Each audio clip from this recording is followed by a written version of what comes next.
Jensen. Turvalippu poistuu ja 5 sekunnin taulu kipittää autojen eteen autocrossiluokka ja Bertta finaali.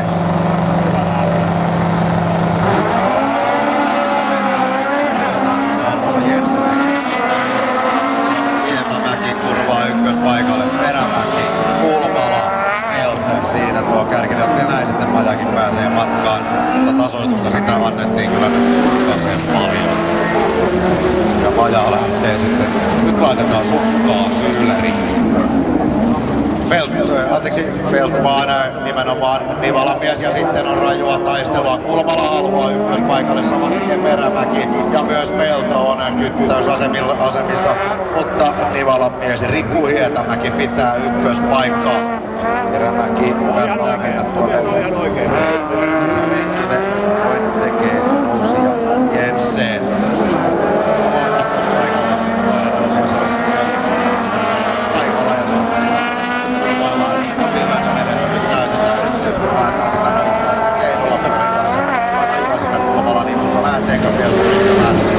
Vielä ei lähde.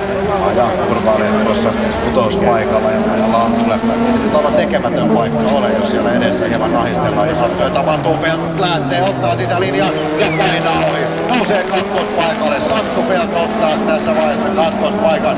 Jättää siinä Kulmalan kolmanneksi ja tekee saman tien pientä eroa. Saman tien eron Kulmalaan. Myös Perämäki kyttää siellä. Hietamäki jos paikalla ja Santeri Feltänsä.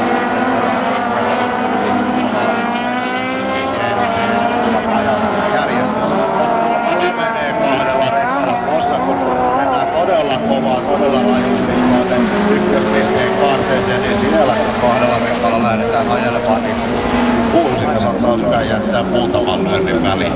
No, eihän nämä kylmäpäisiä kavereita hieman tyylittelevät. Hietamäki, Felt, Kulmala, Perämäki, Jensen, Maja, siinä järjestys. Ja Felt tulee todella rajusti nyt tuonne lisälenkille. Näin se on kuitenkin alta pois, mitä tekee sitten Perämäki, jolla on lisälenkki käytönä, ei onnistu nousemaan. Ei pääse nousemaan, siihen nousee Feltin eteen.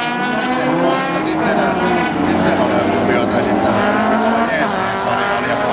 Ja Majahan hyötyy tästä. Maja on saman tietysti saatu, mutta kyllä valitettavasti Majan kannalta kärki on Kustasen kaukana. Ja kärjessä tyylittelee Riku Hietamäki ja sitten taistellaan. Santtu Felt pystyykö pitämään Perämään takana. Perämäki nyt lähtee hakemaan oitusta, mutta ajautuu hieman leveäksi. Hieman mennään liikaa linksatta. Hieman sitten liikaa näin. Felt pystyy pitämään tuota kakkospaikkaansa. Hietamäki edelleen ykköspaikalla. Felt, Perämäki ja molemmilla on tuo lisälenkki. Viimeinen kierros, Felt vastaan Perämäki, se on pandemi.